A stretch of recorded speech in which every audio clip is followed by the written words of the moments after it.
ಓಂ ಗುರುರ್ಬ್ರಹ್ಮ ಗುರುರ್ವಿಷ್ಣು ಗುರುರ್ದೇವೋ ಮಹೇಶ್ವರಃ ಗುರುರೇವ ಪರಂ ಬ್ರಹ್ಮ ತಸ್ಮೈ ಶ್ರೀ ಗುರವೇ ನಮಃ.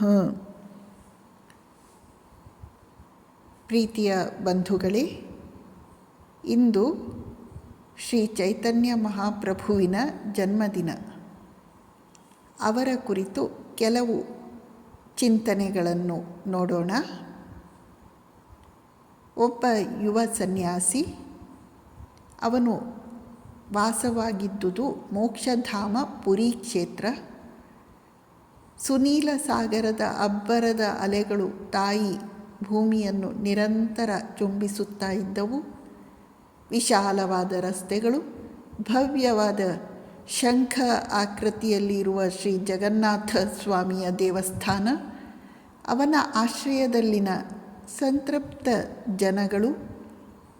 ಪ್ರತಿದಿನ ಬೆಳಿಗ್ಗೆ ಜಗನ್ನಾಥ ದೇವಸ್ಥಾನದ ಶಂಖಧ್ವನಿಯನ್ನು ಕೇಳಿ ಆ ಸನ್ಯಾಸಿ ಹಾಸಿಗೆಯಿಂದ ಏಳುತ್ತಿದ್ದ. ಪ್ರಾತಃಕೃತ್ಯವನ್ನು ಮುಗಿಸಿ ಮಂದಿರಕ್ಕೆ ದಾರುಬ್ರಹ್ಮನ, ದಾರು ಅಂದರೆ ಮರ ಅಥವಾ ಕಟ್ಟಿಗೆ, ದಾರುಬ್ರಹ್ಮ ಅಂದರೆ ಜಗನ್ನಾಥ, ದಾರುಬ್ರಹ್ಮನ ದರ್ಶನಕ್ಕಾಗಿ ವ್ಯಾಕುಲ ಚಿತ್ತದಿಂದ ಹೋಗುತ್ತಿದ್ದ. ಸಾಮಾನ್ಯವಾಗಿ ಅವನು ಗರ್ಭಗುಡಿಯೊಳಗೆ ಹೋಗುತ್ತಿರಲಿಲ್ಲ. ಸ್ವಾಮಿಯ ಇದಿರಿನಲ್ಲಿ ಇರುವ ಗರುಡ ಸ್ತಂಭದ ಹತ್ತಿರ ನಿಂತು ತೃಷ್ಣಾತುರ ಚಾತಕ ಪಕ್ಷಿಯಂತೆ ಜಗನ್ನಾಥನ ಮುಖಚಂದ್ರವನ್ನು ಹೀರಿಕೊಳ್ಳುತ್ತಿದ್ದ.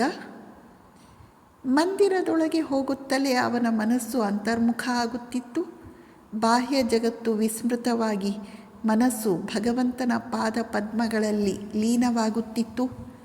ಭಾವವಿಹ್ವಲನಾಗಿ ಪ್ರೇಮಾಶ್ರುಗಳು ಅವಿರಳವಾಗಿ ಹರಿದು ದೇವಸ್ಥಾನದ ಭೂಮಿಯನ್ನು ತೋಯಿಸುತ್ತಿದ್ದವು. ಅವನ ಶರೀರದಲ್ಲಿ ಅದ್ಭುತ ಭಾವ ಪ್ರಕಾಶವಾಗುತ್ತಿತ್ತು. ಕೆಲವೊಮ್ಮೆ ಜಡ ಸಮಾಧಿ, ಕೆಲವೊಮ್ಮೆ ಅರ್ಧಬಾಹ್ಯ ದಶೆ, ಕೆಲವೊಮ್ಮೆ ಪ್ರೇಮಮತ್ತ ನರ್ತನ.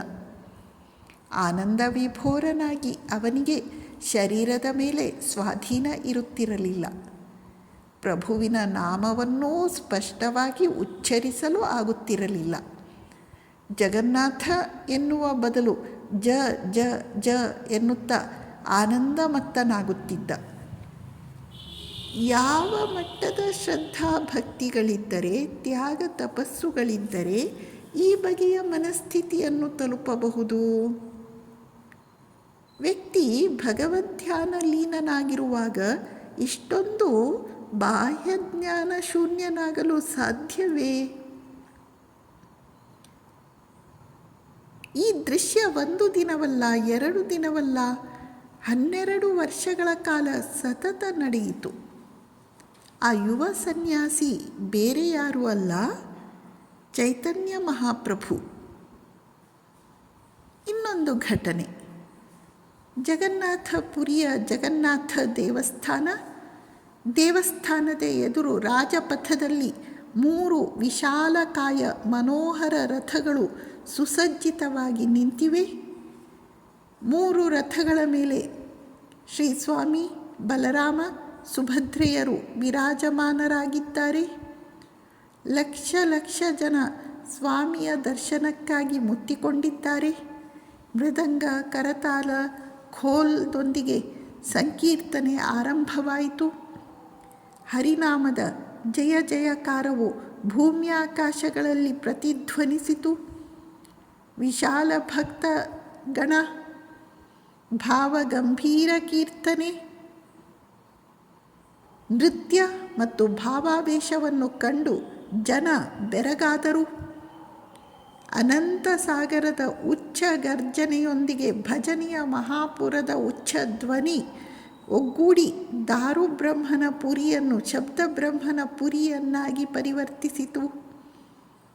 ಸಂಕೀರ್ತನೆಯ ಮಧ್ಯಭಾಗದಲ್ಲಿ ಬ್ರಹ್ಮಜ್ಯೋತಿಯಿಂದ ಪ್ರಕಾಶಮಾನವಾದ ಚೈತನ್ಯದೇವ ಭಾವವಿಭೋರನಾಗಿ ಮನೋಹರ ನೃತ್ಯ ಮಾಡುತ್ತಿದ್ದ. ಅವನ ಭಾವಾವಿಷ್ಟ ತೇಜೋಮಯ ದೇವಮೂರ್ತಿ ಮನಮೋಹಕ ಅಂಗಭಂಗಿಗಳು ಮತ್ತು ಭಕ್ತಿ ಭಾವೋದ್ದೀಪಕ ಲಲಿತ ನೃತ್ಯವನ್ನು ಶಬ್ದಗಳಲ್ಲಿ ವರ್ಣಿಸಲಾಗದು. ನಡುವೆ ಪ್ರಭುವಿನ ತಪ್ತ ಕಾಂಚನ ಕಾಯ ಧೂಳಿಯಲ್ಲಿ ಬಿದ್ದು ಹೊರಳಾಡುತ್ತಿತ್ತು. ಮತ್ತೆ ಹರಿಬೋಲ್ ಹರಿಬೋಲ್ ಧ್ವನಿಯ ಹಿನ್ನೆಲೆಯಲ್ಲಿ ಅವನು ಬಾಹ್ಯ ಪ್ರಜ್ಞೆಗೆ ಮರಳಿ ಬರುತ್ತಿದ್ದ. ಭಾವಾವೇಶದಿಂದ ಪ್ರತಿಕ್ಷಣ ಅವನ ಶರೀರದಲ್ಲಿ ಹೊಸ ಭಾವಗಳು ಪ್ರಕಟವಾಗುತ್ತಿದ್ದುವು. ಪ್ರತಿ ಮುಹೂರ್ತದಲ್ಲಿ ಅವನ ರೂಪ ಬದಲಾಗುತ್ತಿತ್ತು. ರಥದಲ್ಲಿ ವಿರಾಜಮಾನ ಸ್ವಾಮಿಯ ದರ್ಶನದಿಂದ ಚೈತನ್ಯ ದೇವನಿಗೆ ಬಹುಕಾಲದ ಮೇಲೆ ಪ್ರಾಣನಾಥನನ್ನು ಪಡೆದ ಗೋಪಿಕೆಯರಿಗೆ ಯಾವ ಆನಂದ ಮತ್ತು ಮಾಧುರ್ಯದ ಉದ್ರೇಕವಾಯಿತೋ ಅದೇ ಅನುಭವ ಆಯಿತು. ನಿರ್ನಿಮೇಷ ನಯನಗಳಿಂದ ಪ್ರಾಣನಾಥನ ಚಂದ್ರಮುಖವನ್ನು ಆಸ್ವಾದಿಸುತ್ತಾ ಅವನ ದೇಹ ಬಾಹ್ಯಜ್ಞಾನ ಶೂನ್ಯವಾಯಿತು. ಅಸಂಖ್ಯ ಜನ ಅಟ್ಟಳಿಗೆಗಳ ಮೇಲೆ ನಿಂತು ಈ ಅದ್ಭುತ ದೃಶ್ಯವನ್ನು ವೀಕ್ಷಿಸಿದರು.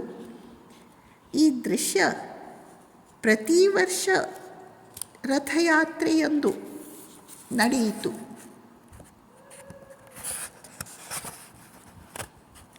ಚೈತನ್ಯ ಮಹಾಪ್ರಭು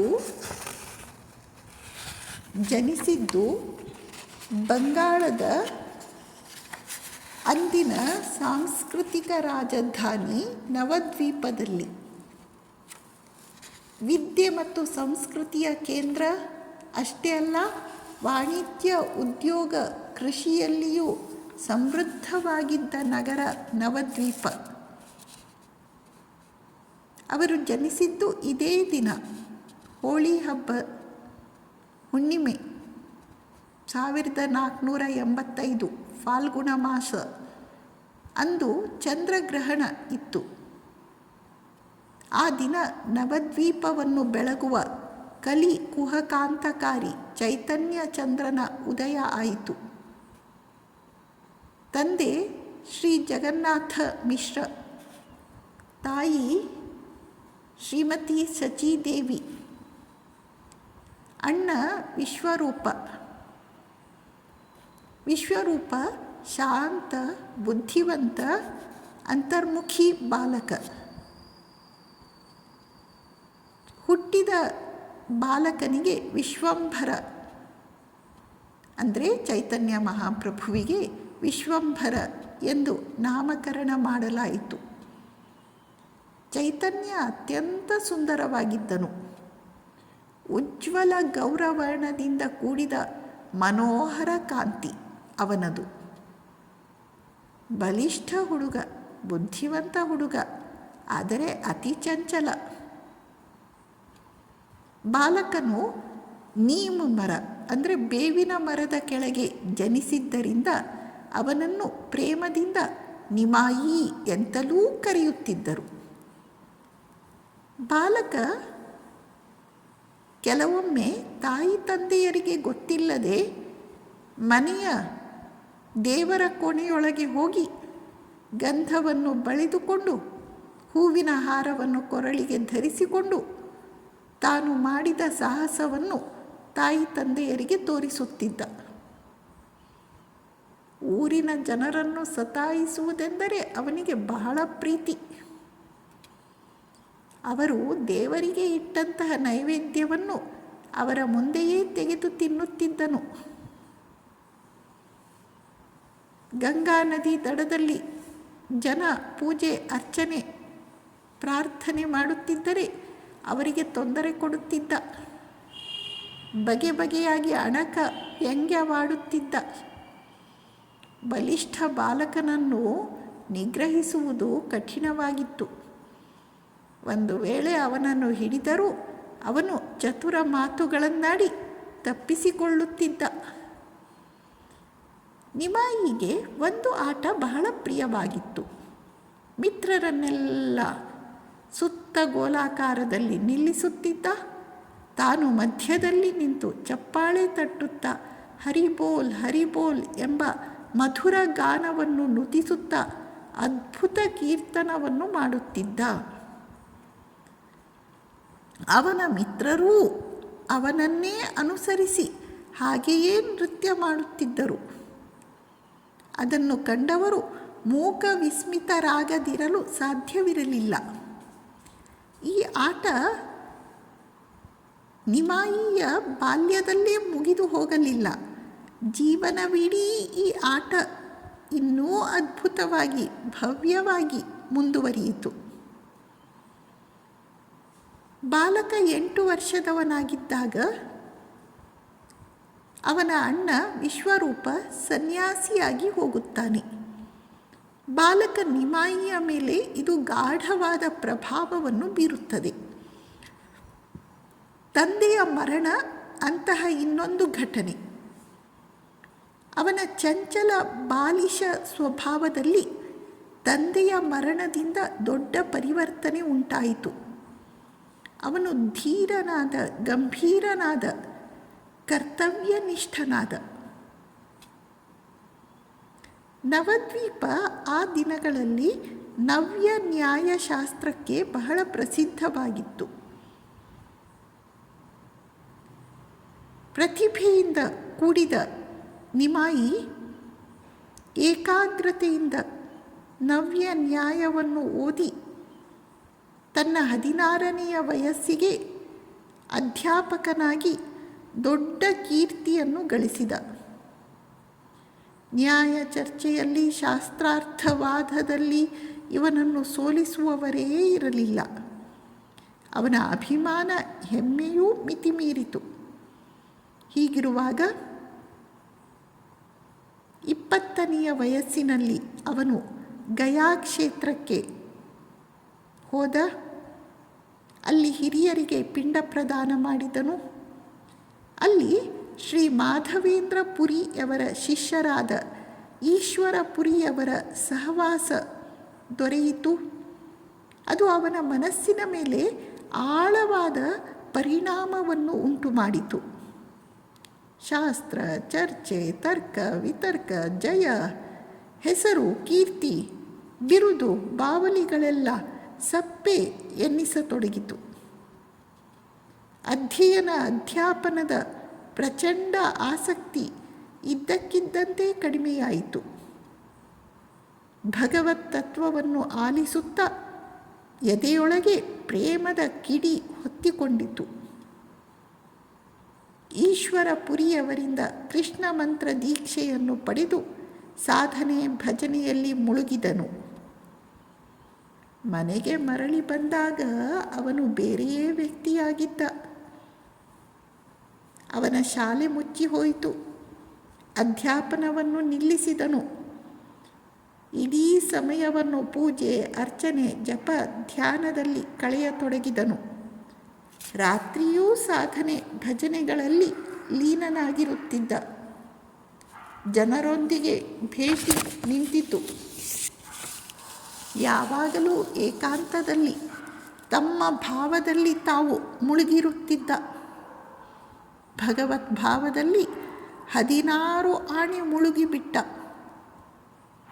ಉನ್ನತ ಭಾವಾವಸ್ಥೆಯಿಂದ ಅವನ ಇಡೀ ವ್ಯಕ್ತಿತ್ವ ದಿವ್ಯ ಜ್ಯೋತಿಯಿಂದ ಬೆಳಗತೊಡಗಿತು.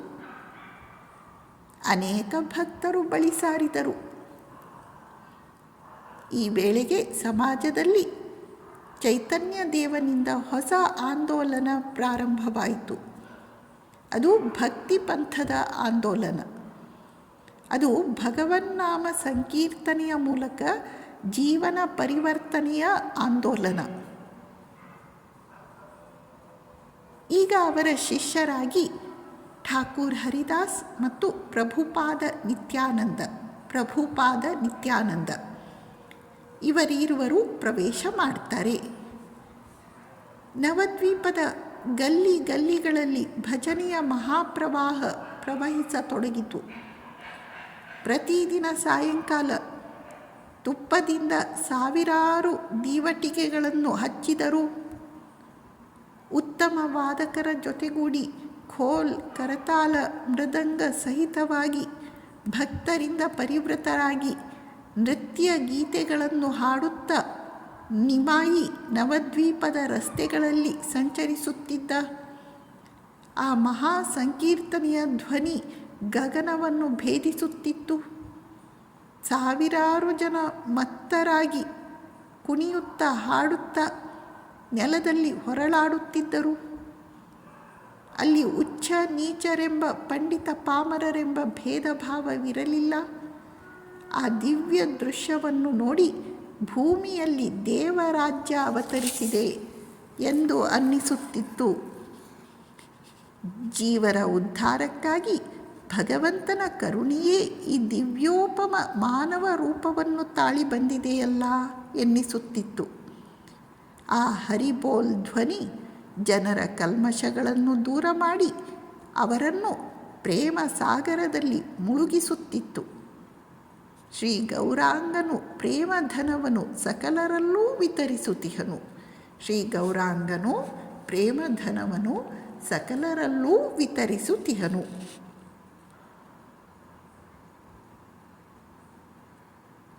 ಇನ್ನೊಂದು ದಿನ ನಿತ್ಯಾನಂದ ನಗರ ಸಂಕೀರ್ತನೆಗೆ ಹೋಗಿದ್ದಾನೆ.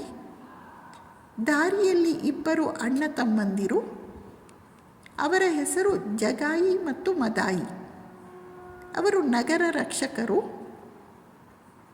ಸಮಾಜದ ಪ್ರಭಾವಿ ವ್ಯಕ್ತಿಗಳು, ಆದರೆ ದುಷ್ಟರು, ಮದ್ಯವ್ಯಸನಿಗಳು. ಅವರಿಬ್ಬರು ನಿತಾಯಿಗೆ ಅಂದರೆ ಸ್ವಾಮಿ ನಿತ್ಯಾನಂದನಿಗೆ ಎದುರುಗಡೆಯಿಂದ ಬಂದರು. ಅವರಿಗೆ ಹರಿನಾಮ ಸಂಕೀರ್ತನೆ ಸ್ವಲ್ಪವೂ ಇಷ್ಟ ಇರಲಿಲ್ಲ. ಅಷ್ಟೇ ಅಲ್ಲ, ತಮ್ಮ ಮಿತ್ರರಲ್ಲಿ ಕೆಲವರು ಈ ಹರಿನಾಮ ಸಂಕೀರ್ತನೆಯ ಗುಂಪನ್ನು ಸೇರಿದ್ದಾರೆ, ಆನಂದದಿಂದ ನೆಲದಲ್ಲಿ ಹೊರಳಾಡುತ್ತಿದ್ದಾರೆ. ಅದನ್ನು ನೋಡಿ ಅವರಿಗೆ ಇನ್ನೂ ಕೋಪ ಬಂದಿತು. ಅವರು ಸೇಡು ತೀರಿಸಿಕೊಳ್ಳಲು ನೋಡಿದರು. ಒಂದು ಕಲ್ಲನ್ನು ಎತ್ತಿ ನಿತಾಯಿಯ ಅಂದರೆ ನಿತ್ಯಾನಂದನ ಹಣೆಗೆ ಎಸೆದು ಬಿಟ್ಟರು. ರಕ್ತ ಜಲ್ಲೆಂದು ಹೊರಚಿಮ್ಮಿತು. ಆದರೆ ನಿತಾಯಿ ಅವರನ್ನೇ ಅಪ್ಪಿಕೊಳ್ಳಲು ಓಡಿ ಹೋದ. ನಿಮಾಯಿ ಅಂದು ಸಂಕೀರ್ತನೆಗೆ ಬಂದಿರಲಿಲ್ಲ. ಅವನಿಗೆ ವಿಷಯ ಗೊತ್ತಾಗುತ್ತಲೇ ತಡ ಅವನು ಓಡಿ ಬಂದ. ಅಪರಾಧಿಗಳನ್ನು ಶಿಕ್ಷಿಸಲು ರೌದ್ರ ರೂಪ ತಾಳಿ ಓಡಿ ಬಂದ. ಆಗ ನಿತಾಯಿ ಅವರಿಬ್ಬರ ಪರವಾಗಿ ನಿಮಾಯಿಯ ಬಳಿ ಕ್ಷಮೆ ಕೋರುತ್ತಾನೆ. ಆ ದೃಶ್ಯವನ್ನು ನೋಡಿ ಅವರಿಬ್ಬರ ಹೃದಯ ಕರಗಿತು. ಅವರಿಬ್ಬರೂ ಬದಲಾದರು. ಹರಿನಾಮ ಸ್ಮರಣೆಯೊಂದಿಗೆ ಸದಾಚಾರದ ಜೀವನವನ್ನು ನಡೆಸತೊಡಗಿದರು.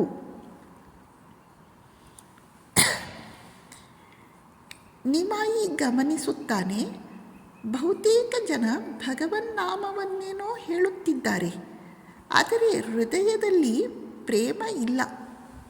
ವಿಷಯ ಭೋಗಾಸಕ್ತರೂ ಕಾಮಕಾಂಚನಾಸಕ್ತರೂ ಆಗಿದ್ದಾರೆ. ನಿಮಾಯಿ ಅವರಿಗೆ ವಿವೇಕ ವೈರಾಗ್ಯದ ಪಾಠವನ್ನು ಹೇಳಲು ನಿರ್ಧರಿಸಿದನು. ತಾನು ಗೃಹಸ್ಥನಾಗಿ ತ್ಯಾಗ ವೈರಾಗ್ಯದ ಪಾಠವನ್ನು ಹೇಳಿದರೆ ಜನ ಕೇಳುವುದಿಲ್ಲ. ಅಲ್ಲದೆ ಜನತೆಗೆ ಮಹಾತ್ಯಾಗದ ಆದರ್ಶವನ್ನು ಬದುಕಿ ತೋರಿಸಬೇಕಾಗಿದೆ. ಸನ್ಯಾಸಿಯಾಗಿ ಮಾತ್ರ ಲೋಕ ಶಿಕ್ಷಣವನ್ನು ನೀಡಲು ಸಾಧ್ಯ ಎಂದು ಯೋಚಿಸಿ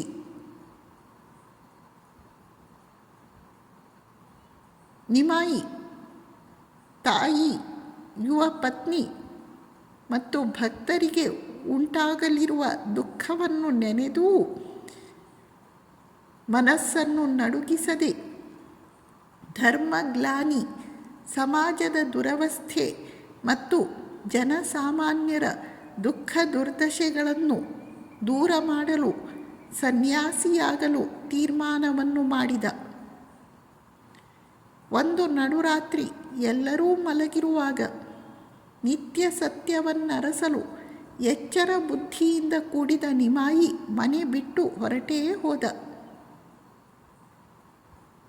ಸನ್ಯಾಸಿಯಾಗದೆ ಬ್ರಹ್ಮ ಸಾಕ್ಷಾತ್ಕಾರ ಇಲ್ಲ. ಸನ್ಯಾಸಿಯಾಗದೆ ಲೋಕ ಸಂಗ್ರಹ ಇಲ್ಲ.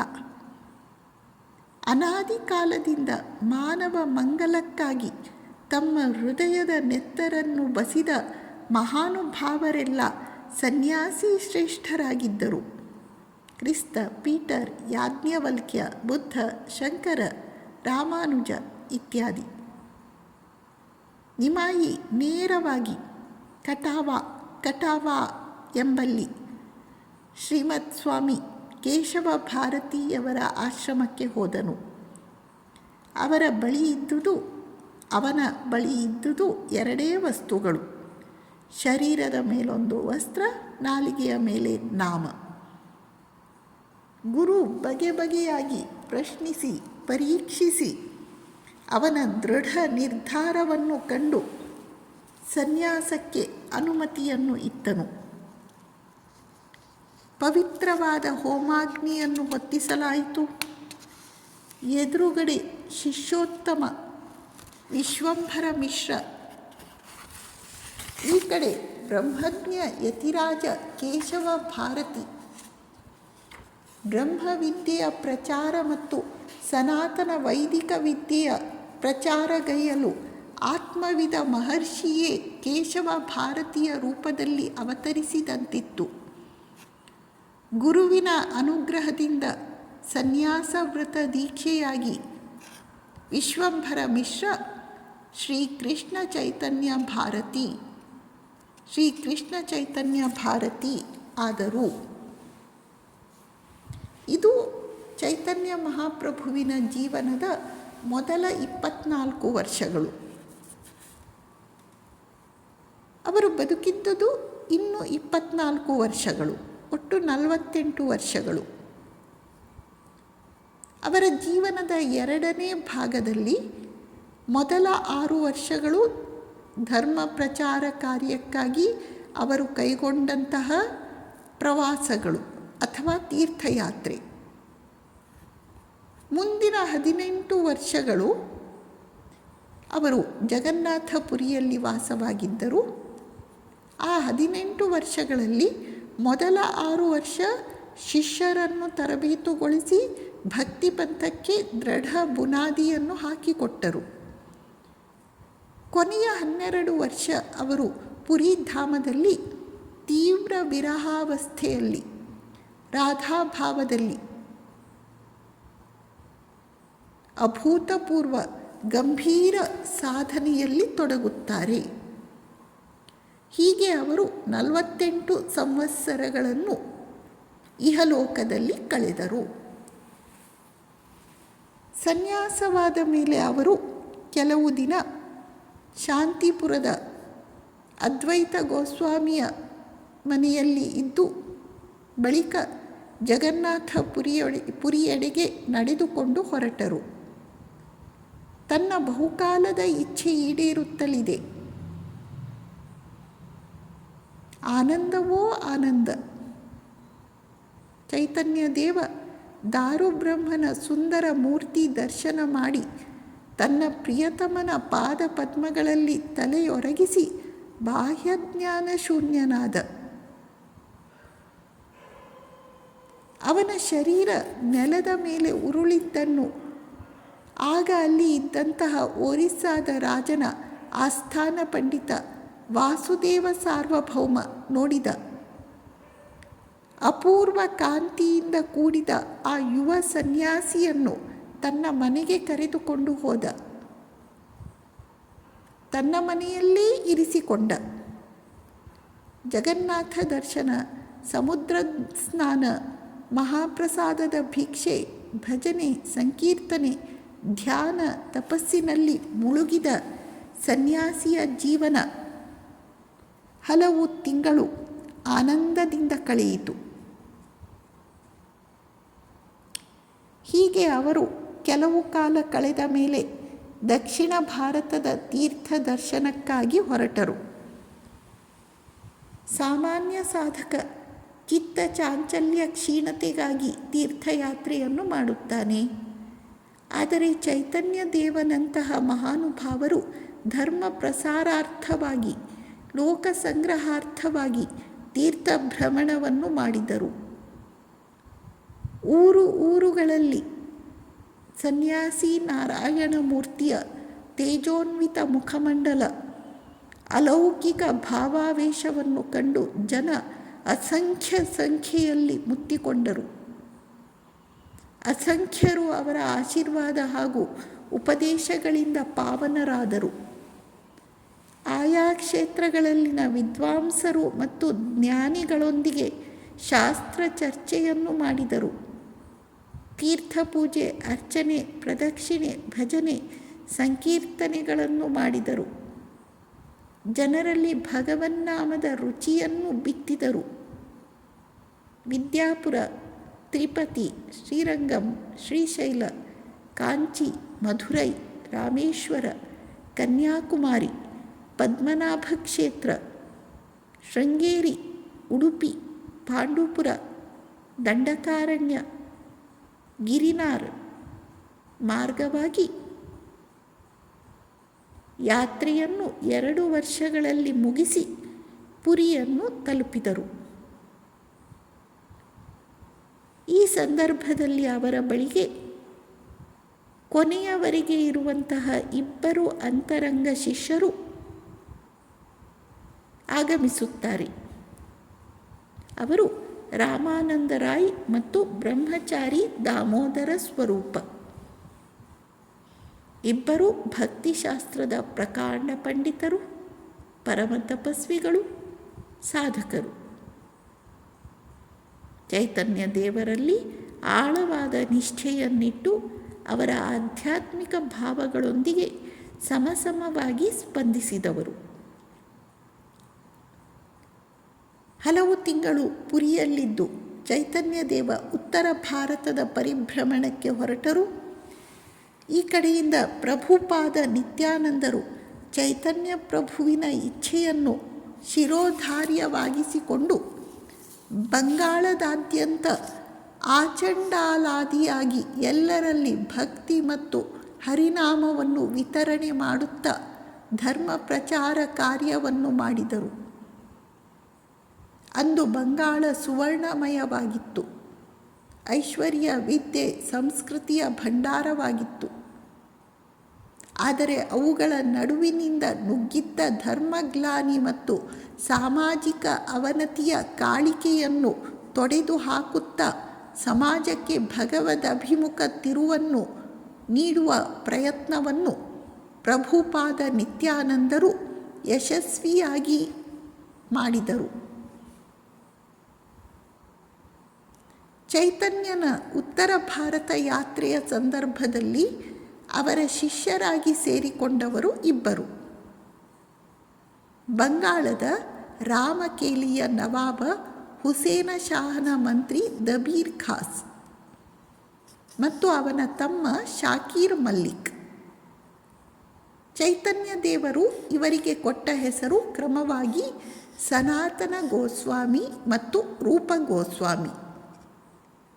ಸನಾತನ ಗೋಸ್ವಾಮಿ ಮತ್ತು ರೂಪ ಗೋಸ್ವಾಮಿ ಇಬ್ಬರು ವಿಧರ್ಮಿಗಳಾದರೂ ಸರ್ವಶಾಸ್ತ್ರ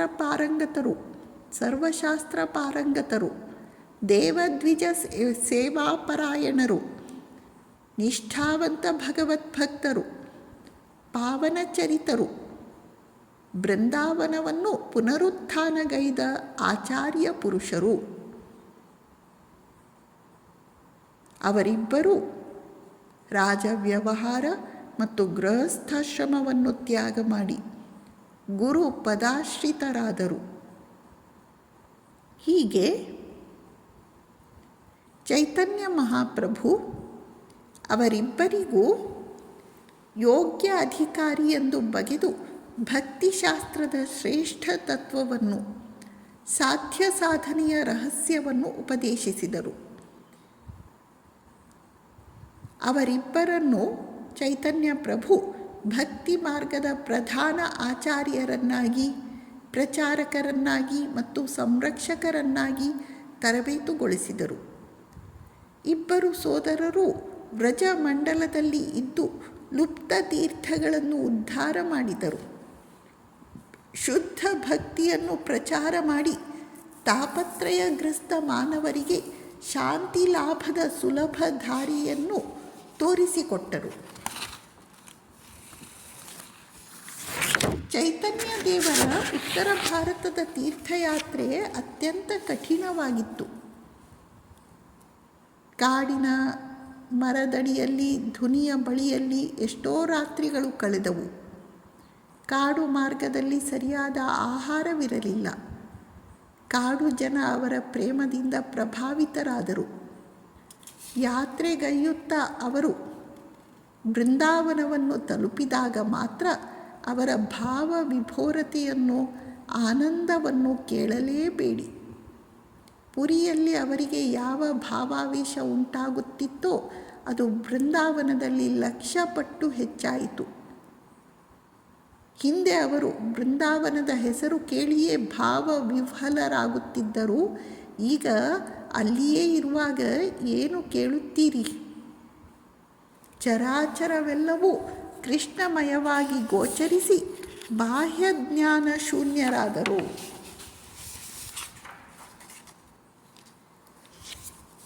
ಚೈತನ್ಯದೇವ ಉತ್ತರ ಭಾರತ ಯಾತ್ರೆಯಿಂದ ಪುರಿಗೆ ಮರಳಿ ಬರುತ್ತಿದ್ದಂತೆ ಅವರ ಅಂತರಂಗ ಶಿಷ್ಯನಾಗಿ ಬಂದು ಸೇರಿಕೊಂಡವನು ರಘುನಾಥ ದಾಸ. ಅಗರ್ಭ ಶ್ರೀಮಂತ ಮನೆತನದ ಆಸಕ್ತಿ, ತಾಯಿ ತಂದೆ ಬಂಧು ವರ್ಗದವರ ಪ್ರೀತಿ ವಾತ್ಸಲ್ಯ, ಸಜ್ಜನಿಕೆ ಯಾವುದರ ಮೋಹವೂ ಅವನ ಪ್ರಬಲ ವೈರಾಗ್ಯವನ್ನು ಅಲುಗಾಡಿಸಲಿಲ್ಲ. ತಾಯಿ ತಂದೆಯರು ಇಟ್ಟಂತಹ ಬಿಗಿ ಕಾವಲನ್ನು ಬಿಡಿಸಿಕೊಂಡು ಹುಡುಗ ಓಡಿಯೇ ಬಿಟ್ಟ. 250 ಮೈಲಿ ದೂರವನ್ನು 12 ದಿನಗಳಲ್ಲಿ ನಡೆದು ಬಂದು ಚೈತನ್ಯ ಪ್ರಭುವಿನ ಪದತಲದಲ್ಲಿ ಶಿರಬಾಗಿದನು. ಅವನದು ಎಂತಹ ಕಠೋರ ವೈರಾಗ್ಯ ಮತ್ತು ವ್ಯಾಕುಲತೆ ಎಂದರೆ ಅವನು ಪ್ರತಿದಿನ 7 ಪ್ರಹರ ಭಗವನ್ನಾಮ ಸ್ಮರಣೆಯನ್ನು ಮಾಡುತ್ತಾ ಕೇವಲ 2 ಗಂಟೆಯ ಆಹಾರ ನಿದ್ರೆಯಿಂದ ವಿಶ್ರಾಂತಿ ಪಡೆದು ಕಠೋರ ವ್ರತ ಸಾಧನೆಯನ್ನು ಮಾಡುತ್ತಿದ್ದ.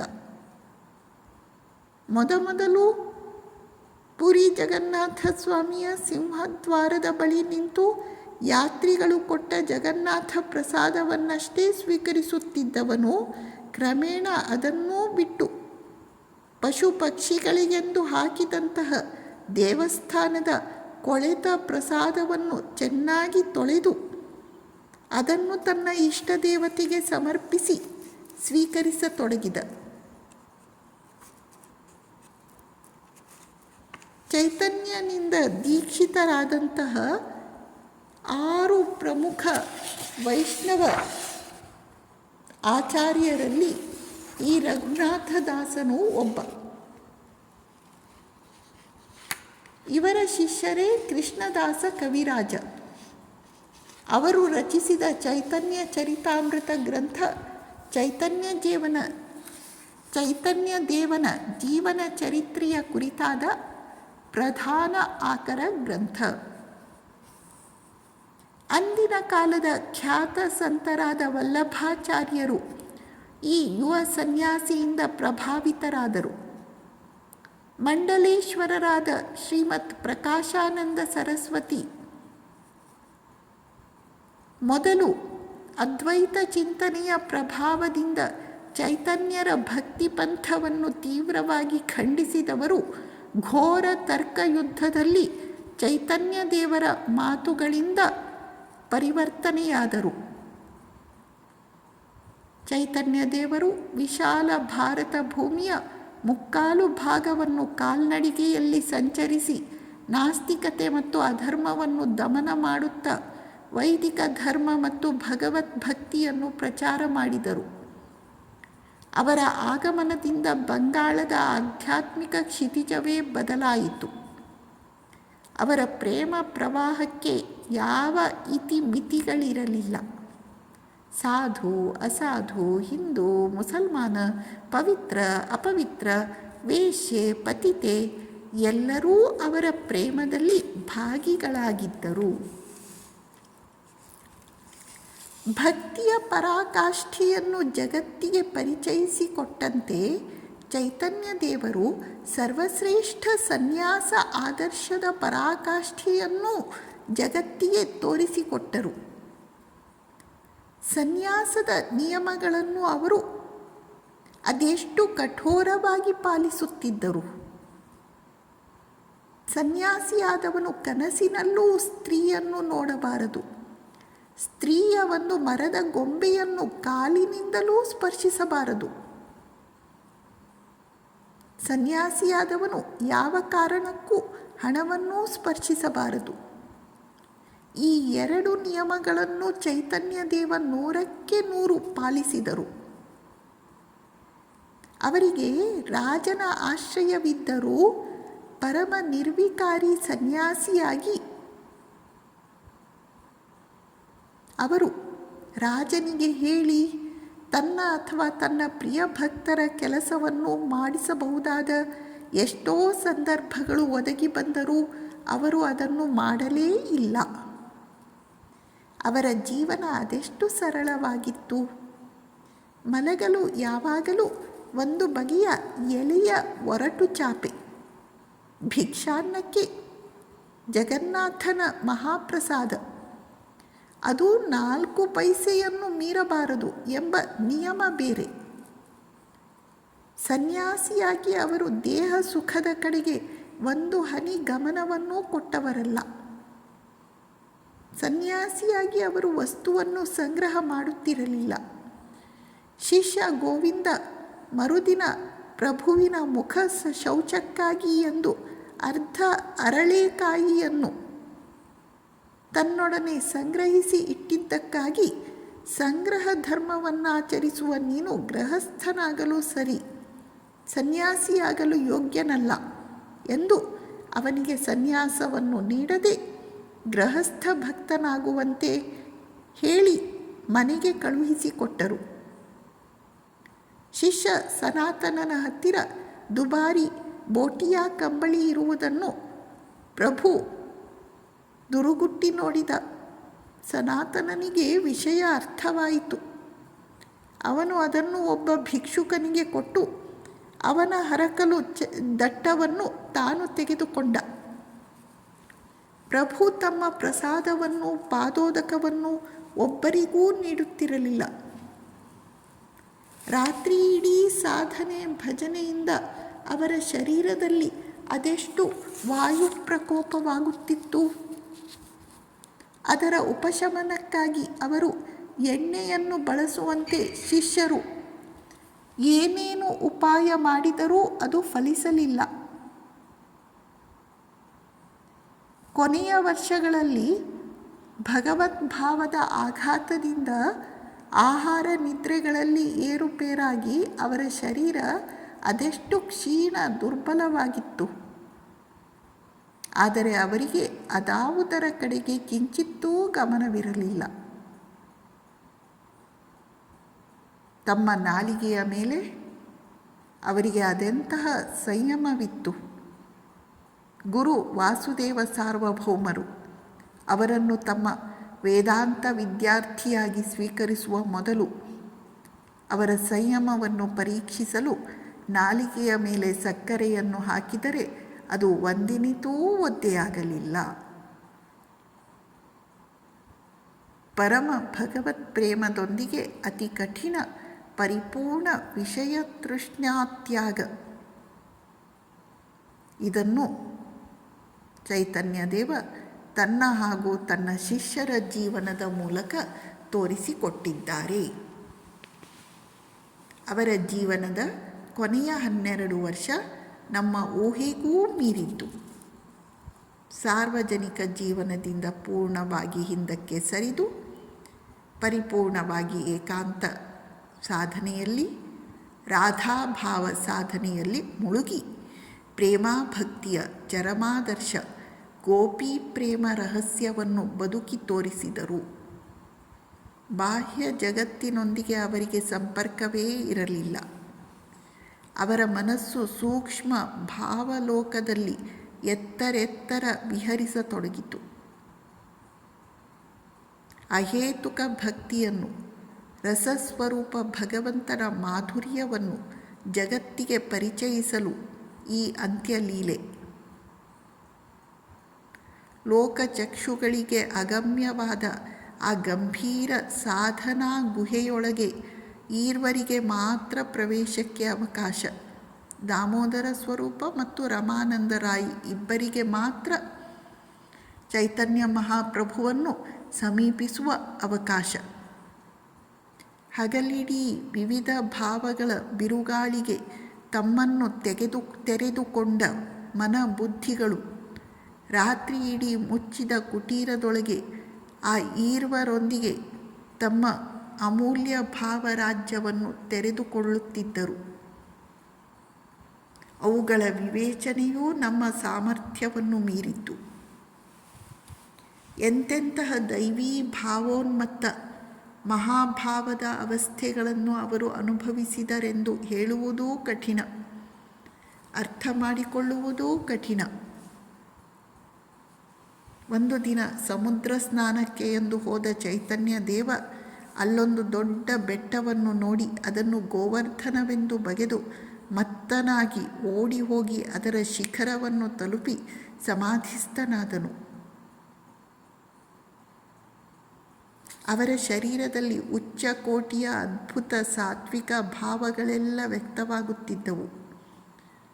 ಒಂದು ರಾತ್ರಿ ಅವರ ಕೋಣೆಯಲ್ಲಿ ಯಾವ ಭಗವನ್ನಾಮದ ಸದ್ದೂ ಇಲ್ಲ. ನೋಡಿದರೆ ಪ್ರಭು ಎಲ್ಲಿ? ಅಂಗಳದ ಎತ್ತರದ ಗೋಡೆಯನ್ನು ಹೇಗೆ ದಾಟಿ ಹೋಗಿರಬೇಕು? 3 ಪ್ರವೇಶ ದ್ವಾರಗಳ ಅಗಳಿಗಳು ಭದ್ರವಾಗಿ ಮುಚ್ಚಿವೆ. ಆದರೆ ಚೈತನ್ಯ ಪ್ರಭು ಅದು ಹೇಗೋ ದೇವಸ್ಥಾನದ ಗೋಶಾಲೆಗೆ ಹೋಗಿ ಗೋವುಗಳ ನಡುವೆ ವಿಕಾರ ರೂಪನಾಗಿ ಶರೀರದ ಎಲ್ಲ ಮೂಳೆಗಳು ಸಡಿಲವಾಗಿ ಸಮಾಧಿಸ್ಥನಾಗಿ ಬಿದ್ದಿದ್ದಾನೆ. ಇನ್ನೊಮ್ಮೆ ನಿಶಾಚಂದಿರನ ಬೆಳಕಿನಲ್ಲಿ ಪುರಿಯ ಉಪವನಗಳಲ್ಲಿ ಸಂಚರಿಸುತ್ತಿದ್ದಾಗ ಎಲ್ಲರೂ ಒಂದೆಡೆ ಧ್ಯಾನಸ್ಥರಾಗಿ ಕುಳಿತರು. ದಾಮೋದರ ಸ್ವರೂಪ ಚೈತನ್ಯ ಪ್ರಭುವನ್ನು ಕಾವಲು ಕಾಯುತ್ತಲೇ ಇದ್ದ. ಅವನು ಒಂದು ಕ್ಷಣ ಕಣ್ಣು ಮುಚ್ಚಲಿಕ್ಕಿಲ್ಲ. ಪ್ರಭು ಓಡಿ ಹೋದ. ಸಮುದ್ರ ದಡಕ್ಕೆ ಹೋದ ಚೈತನ್ಯ ಪ್ರಭು ಸಮುದ್ರವನ್ನು ಯಮುನೆಯೆಂದು ಬಗೆದು ಅದರೊಳಗೆ ಹಾರಿದ. ಒಬ್ಬ ಬೆಸ್ತ ಹಾಕಿದ ದೊಡ್ಡ ಬಲೆಯೊಳಗೆ ಚೈತನ್ಯ ದೇವ ಸಿಕ್ಕಿಬಿದ್ದ. ಬೆಸ್ತ ಬಲು ಪ್ರಯಾಸದಿಂದ ಆ ಬಲೆಯನ್ನು ಹೊರಕ್ಕೆ ಎಳೆದು ತೆಗೆದಾಗ ಅದರೊಳಗೆ ಚೈತನ್ಯ ದೇವ ಇರುತ್ತಾನೆ. ಅವರ ಕೃಷ್ಣ ಉನ್ಮಾದ ವರ್ಷವೂ ಅಧಿಕಾಧಿಕವಾಗುತ್ತಾ ಹೋಯಿತು. ಅವರಲ್ಲಿ ಪ್ರಚಂಡ ಭಾವ ಸಂಯಮನ ಸಾಮರ್ಥ್ಯವಿದ್ದು ಅದು ಅಷ್ಟು ಪ್ರಸ್ಫುಟವಾಗಿ ವ್ಯಕ್ತವಾಗುತ್ತಿತ್ತು. ಹೊರಗೆ ಕೃಷ್ಣ ವಿರಹ, ಅಂತರಂಗದಲ್ಲಿ ಕೃಷ್ಣ ಮಿಲನ. ಹೊರಗೆ ಕೃಷ್ಣ ವಿರಹ, ಅಂತರಂಗದಲ್ಲಿ ಕೃಷ್ಣ ಮಿಲನ. ಹೊರಗಡೆ ರಾಧೆ, ಒಳಗಡೆ ಕೃಷ್ಣ. ಇದು ಚೈತನ್ಯ ಪ್ರಭು. ಅಂದು ರಾತ್ರಿ ಚೈತನ್ಯ ಪ್ರಭುವಿನ ಕೋಣೆಯಿಂದ ಗೋ ಗೋ ಗೋ ಅಂದರೆ ಗೋವಿಂದ ಗೋವಿಂದ ಗೋವಿಂದ ಗೋವಿಂದ ಎಂದು ಹೇಳಲಿಕ್ಕೆ ಆಗದೆ ಗೋ ಗೋ ಎಂಬ ಕೂಗು ಕೇಳಿಬರುತ್ತಿದೆ. ದಾಮೋದರ ಸ್ವರೂಪರು ಒಳಕ್ಕೆ ಹೋಗಿ ನೋಡಿದಾಗ ಕಂಡ ದೃಶ್ಯ ಅವರನ್ನು ನಡುಗಿಸಿತು. ಚೈತನ್ಯ ಪ್ರಭು ಭಾವಮತ್ತನಾಗಿ ಆ ಹುಣ್ಣಿಮೆಯ ರಾತ್ರಿಯಲ್ಲಿ ಕೋಣೆಯಲ್ಲಿ ಇರಲಾರದೆ ಭಾವ ವಿಭೋರನಾಗಿ ಕೃಷ್ಣ ಮಿಲನಕ್ಕಾಗಿ ಹೊರಗೆ ಹೋಗಲು ನೋಡುತ್ತಿದ್ದಾನೆ. ಆದರೆ ಭಾವಮತ್ತನಾದ್ದರಿಂದ ಕಣ್ಣುಗಳೆಲ್ಲ ಪ್ರೇಮಾಶ್ರುವಿನಿಂದ ತುಂಬಿರುವುದರಿಂದ ಹೊರಗೆ ಹೋಗುವ ಬಾಗಿಲು ಕಾಣಿಸದೆ 4 ಕಡೆಯ ಗೋಡೆಗಳಿಗೆ ಮುಖವನ್ನು ಹೊಡೆದು ಮುಖವೆಲ್ಲ ನಜ್ಜುಗುಜ್ಜಾಗಿದೆ, ರಕ್ತವಾಗಿದೆ. ಆದರೆ ಚೈತನ್ಯ ಪ್ರಭುವಿಗೆ ಹೊರಗಡೆಯ ಜಗತ್ತಿನ ಪರಿವೇ ಇದ್ದರಲ್ಲವೇ? ಇಂತಹ ಘಟನೆಗಳು ಒಂದೇ ಎರಡೇ? ಅಸಂಖ್ಯ. ಅಂದು ಜಗನ್ನಾಥ ದೇವಸ್ಥಾನಕ್ಕೆ ಹೋದ ಪ್ರಭು ದ್ವಾರಪಾಲಕನ 2 ಕೈಗಳನ್ನು ಹಿಡಿದು ಅತ್ಯಂತ ವ್ಯಾಕುಲ ಚಿತ್ತನಾಗಿ ನನ್ನ ಪ್ರಾಣನಾಥನನ್ನು ನೀನು ನನಗೆ ತೋರಿಸಬಲ್ಲೆಯಾ ಎಂದು ಕಂಬನಿಗರೆಯುತ್ತಿದ್ದಾನೆ. ಇಂತಹ ಘಟನೆಗಳು ಒಂದೇ ಎರಡೇ, ಅಸಂಖ್ಯ. ಇಡೀ ಜಗತ್ತು ಅಜ್ಞಾನದ ಮೌನ ಸುಷುಪ್ತಿಯಲ್ಲಿ ಲೀನವಾಗಿದೆ. ಆಗಸವನ್ನು ತಬ್ಬಲೆಂದು ಗಿರಿ ತರಂಗವೆಬ್ಬಿಸುತ್ತ ಸಾಗರ ಭೈರವನು ಮುನ್ನುಗ್ಗಿ ಬರುತ್ತಿದ್ದಾನೆ.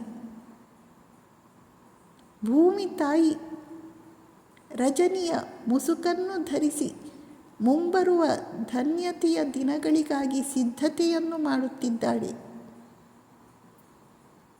ಭವ್ಯವಾದ ದೇವ ಮಂದಿರದಲ್ಲಿ ದಾರುಬ್ರಹ್ಮನಾಗಿ ಪ್ರಭು ಜಗನ್ನಾಥ ಸ್ವಾಮಿ ಲೋಕಚಕ್ಷುವಾಗಿ ವಿರಾಜಮಾನನಾಗಿದ್ದಾನೆ. ಅಲ್ಲೇ ಹತ್ತಿರದಲ್ಲಿ ಕಾಶಿ ಮಿಶ್ರನ ತೋಟದ ಮನೆಯಲ್ಲಿದ್ದ ಗಂಭೀರ ಮಠದ ಆ ಗಂಭೀರತಮ ಕುಟಿಯೊಳಗೆ ದೇವದೇವ ಮಹಾಪ್ರಭು ಚೈತನ್ಯ ರೂಪನಾಗಿ ಮಹಾತಪಸ್ಸಿನಲ್ಲಿ ನಿರತನಾಗಿದ್ದಾನೆ. ಮಹಾಪ್ರಭು ತಮ್ಮ 48ನೆಯ ವಯಸ್ಸಿನಲ್ಲಿ ತಮ್ಮ ಮಾನುಷ ಲೀಲೆಯನ್ನು ಸಂವರಣಗೊಳಿಸುತ್ತಾ 1533ರಲ್ಲಿ ತಮ್ಮ ಪ್ರಿಯತಮ ವ್ರಜವಿಹಾರಿ ಲಾಲನಲ್ಲಿ ಐಕ್ಯರಾದರು. ಆದರೆ ಅವರು ಹರಿಸಿದ ಆ ಮಹಾಪ್ರೇಮ ಸಮುದ್ರವು ಇಂದಿಗೂ ಜಗನ್ನಾಥಪುರಿಯ ಮಣ್ಣಿನ ಕಣಕಣದಲ್ಲಿ, ಬೃಂದಾವನದ ಕುಂಜಗಳಲ್ಲಿ, ನವದ್ವೀಪದ ಗಾಳಿಯ ಕಣಕಣದಲ್ಲಿ ಮತ್ತು ಅವರಲ್ಲಿ ಅನುರಕ್ತರಾದ ಭಕ್ತರ ಮನಬುದ್ಧಿಗಳಲ್ಲಿ ಧುಮ್ಮಿಕ್ಕಿ ಹರಿಯುತ್ತಿದೆ. ಆ ಪ್ರೇಮ ಅವತಾರ ಚೈತನ್ಯ ದೇವನಿಗೆ ನಮ್ಮ ಪ್ರೇಮಪೂರ್ಣ ಭಕ್ತಿ ನಮನಗಳು. ಓಂ ಶಾಂತಿ ಶಾಂತಿ ಶಾಂತಿ. ಹರಿ ಓಂ ತತ್ಸತ್. ಶ್ರೀರಾಮಕೃಷ್ಣಾರ್ಪಣಮಸ್ತು.